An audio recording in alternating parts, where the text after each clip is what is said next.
Welcome back, everybody, to our No Name series here as of yet. Although, if I'm being honest and telling on myself, it probably is closest to rabbit trails at this point as I'm putting Miss Producer through our 35th take.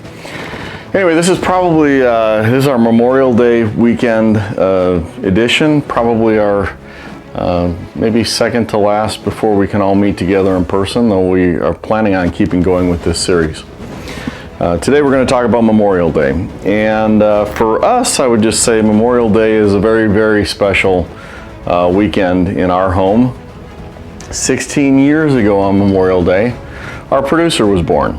So happy birthday next weekend, Producer. She was actually born on a May 31st Monday, Memorial Day. So that's how that works.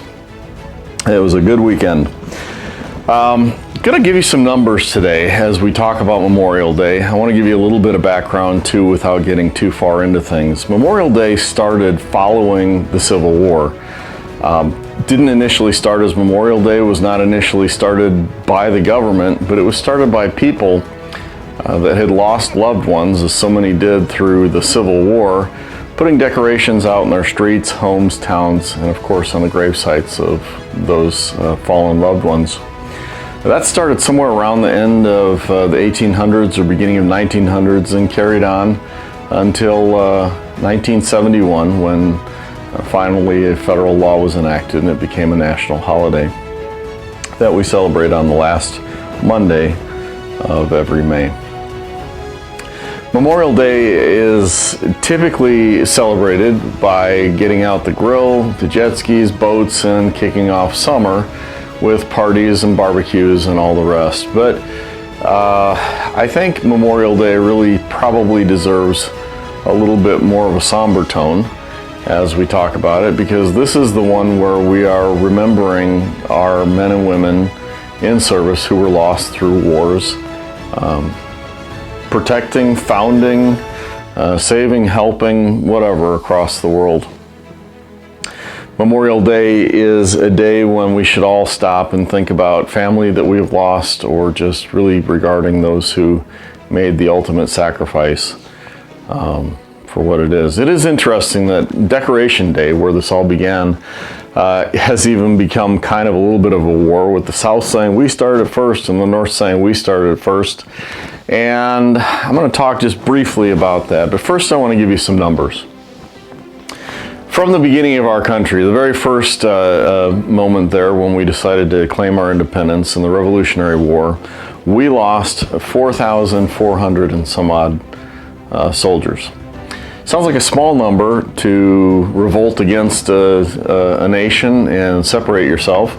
But when you consider that the colonies only had about 220,000 soldiers in their army, 4,400 plus is a pretty substantial loss by percentages.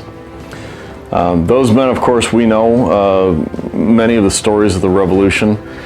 We know how difficult that war was, and we know that those are the guys that were going around saying things like, "Give me freedom" or "Give me death," as they were quite literally fighting for their freedom. A few years later, in 1812, we had another little skirmish, again, sort of recertifying the idea that we definitely do want to be our own country. In that one, we lost another 2,200 and some odd American soldiers. It was a shorter, less explosive. There actually were a few more of us in that war. About 50 years after that comes along the Civil War. There were a few others in between, the Spanish-American and some of those, but I'm trying to hit the big points here. In the Civil War, almost 500,000 Americans were lost. Nearly 500,000 Americans were lost. That's a staggering number to me. Following Civil War would come World War I, where 53,000 or so American service men and women were lost. And then not long after that, right back to another World War, World War II, where 291,000 plus, 291,500 or so American soldiers, service people were lost. Many of us have loved ones, family, grandparents, maybe great-grandparents for some, who fought in that war. Following World War II is the Korean War with another 36,500 American lives lost. And after that one comes Vietnam. I still remember as a kid, I think I was there young and then there again as a teenager, standing along that Vietnam Memorial, looking down that wall, thinking that it just went on forever.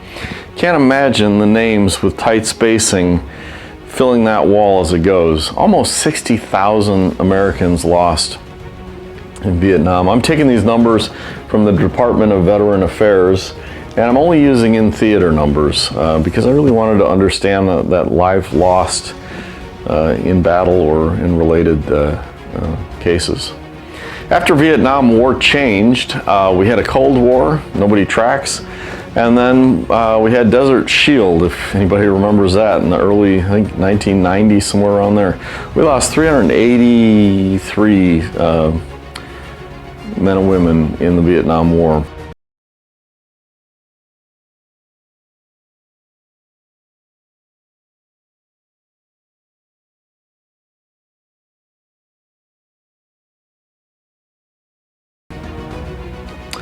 I want to show you, I'm actually standing here in Sheffield Lake, Ohio, also known as the battlefield, the Civil War battlefield of Antietam on the East Coast. This is one of the most bloody battlefields that ever took place during the Civil War. And you can see down here, this is called the Bloody Line, or as some might say, the Bloody Lane. Producer. It's called that because you see how they set up these two lines, and the two armies would come down through this field. These wars were fought literally in cornfields and open areas around homes, right on through the countryside of America. These battles were literally fought between family members. They were countrymen. I know you can get into that in the Revolutionary War, thinking many people there saw themselves as British subjects, rebelling or having a civil uprising. But this one was on our own ground, in our own backyards, people fighting neighbor against neighbor, in some cases family against each other. Just incredible. And still the fighting style was quite literally march up to one another and just let loose. It astounds me the way these battles worked. At Antietam, Lee led the Confederate Army. He was outnumbered 2-1 or 3-1 by the Union Army. He was slick enough in battle to convince the Union Army that he outnumbered them. They never quite figured that out. I think they always thought he was flanking or doing something like that. And as a result, though they probably could have easily routed him here and maybe curtailed things, they were almost playing defense as they were severely outnumbering him. I don't want to get too much into the details on that, but I do want to point out on this Memorial Day weekend that 22,000 Americans lost their lives on that field. 22,000, brother against brother, father against son, cousins, uncles, all depends on where you ended. Remembering that Lee was an officer in the Union Army, in the American Army, until Virginia seceded, and then he went with them out of loyalty because we were founded as independent states. And that's where he was from, that's where his family was from, and so that's why he went. I'm not going to get into the details of the Civil War. There's so much discussion that we could have that would literally be a rabbit trail that would just take us away. What I do want to do, though, is point out that wars happen for a variety of reasons. And in most cases, people on both sides of the fight believe that they're right. And so they go and do these things believing that they're right even when they're on the wrong side, or however we determine that. I'll give you an example of that. The Civil War cost us more American lives, obviously both sides were American, than all the other wars that we were in put together. That's kind of an astounding number when you think about that. One action, quite literally fighting against ourselves, family against family. But those numbers, that 500,000 people, pale by comparison. If you were to pull up the Crusades, per se, and talk about the 1 to 3 million estimated lives lost in the Crusades, all under the cross of Christ. Much less the Inquisitions, which were a minor affair comparatively, estimating somewhere around 300,000 lives lost in the Inquisition, all under the name and cross of Christ. It's easy to be confused when you're going into these things about what we should be doing, and that's what brings me to the stepping off point for the next piece of what we want to talk about today. I'm going to share with you a passage from the book of John. You've all read this. In fact, I think I read a piece of this a couple weeks ago to you. This is chapter 15. I'm going to start in verse 12 because I like the bookends on this one and read right on through 17. This is my commandment. Love each other in the same way I've loved you. There is no greater love than to lay down one's life for one's friends. You are my friends if you do what I command. Just pause and say, I've heard so many people preach on that, and they get to the concept of command and then go right back to the rules or laws or whatever that we want other people to follow, saying that's compliance with Christ. Now, the problem with that, of course, is Christ was specific about his commands. He started this passage with that. This is my commandment. Love each other in the same way I've loved you. I'm going to pick this back up. 15. I no longer call you slaves because a master doesn't confide in his slaves. Now you are my friends, since I have told you everything the Father told me. You didn't choose me, I chose you. I appointed you to go and produce lasting fruit so that the Father will give you whatever you ask for using my name. And he's going to say it again, this is my command. Love each other. Could he be more clear than that? Loving one another is the key to Christ. Christ lays his own life down for us, asking that in response to that, we love each other. That puts the Crusades and some of these things in a difficult light. That also should be cautioning anybody who's getting on top of people over what kinds of rules or whatever we want them to follow specifically to make us happy. To get them focused on love was Christ's point. It is interesting in that passage, he says it twice, which is emphasis. It's not the emphatic, although he does say it over and over and over again. It's redundant almost from that point. All right, the next passage I want to read for you. So Christ is speaking about himself, but it's also a character statement about people that love that much that they give their own lives for someone else, right? Okay, this is from Psalms chapter 82. I'm going to start in verse 1 and read through 4. God presides over heaven's court. He pronounces judgment on the heavenly beings. How long will you hand down unjust decisions by favoring the wicked? Here we go. Give justice to the poor and the orphan. Uphold the rights of the oppressed and the destitute. Rescue the poor and helpless. Deliver them from the grasp of evil people. These oppressors know nothing. They're so ignorant. They wander in darkness while the world is shaken to the core. Interesting passage here in the Psalms. Here we're talking about the challenge to stand up for those who can't stand up for themselves. There are reasons to stand up and be verbal. There are reasons to put yourself on the line. I think Christ demonstrated that very clearly. So love is key, right? Number 2 is stand up for those who can't stand up for themselves. These are actually great Memorial Day passages when we think about these. Imagine if we all went to war in love and stood up for those who couldn't stand up for themselves.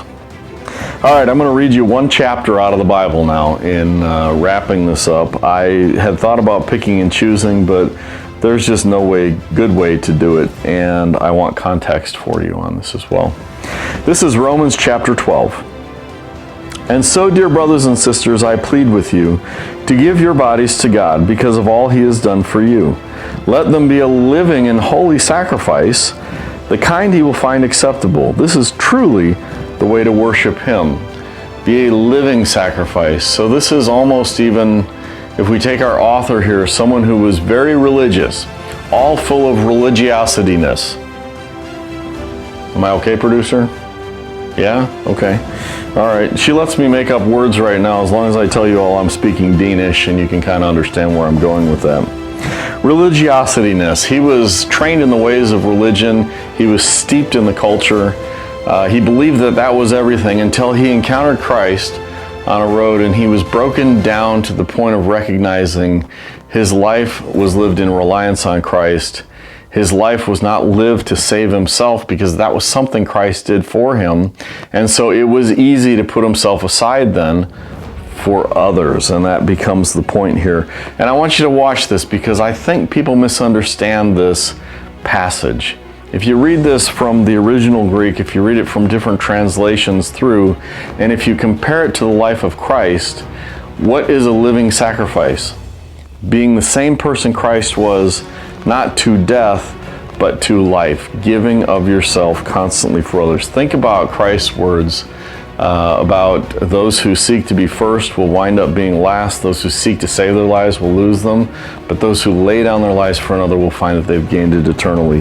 That's the mindset that we have to get into with our author here. All right, picking back up. This is truly, being a living sacrifice is truly the way to worship him.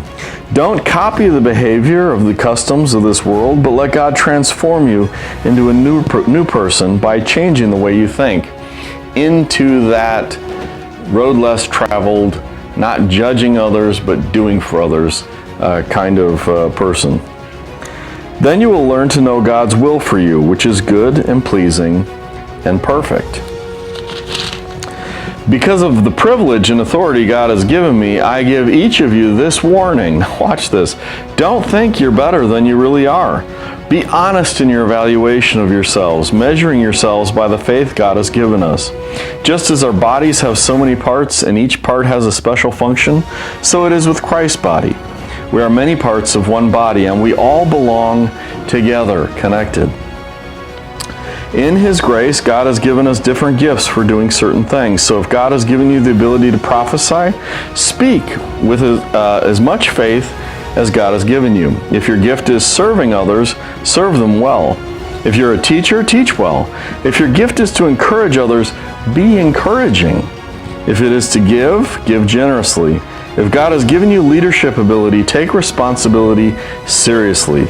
And if you have a gift for showing kindness to others, do it gladly. He's talking about how good we are when we come together like this. Don't just pretend to love others, really love them. Hate what is wrong, hold tightly to what is good. Love each other with genuine affection and take delight in honoring each other.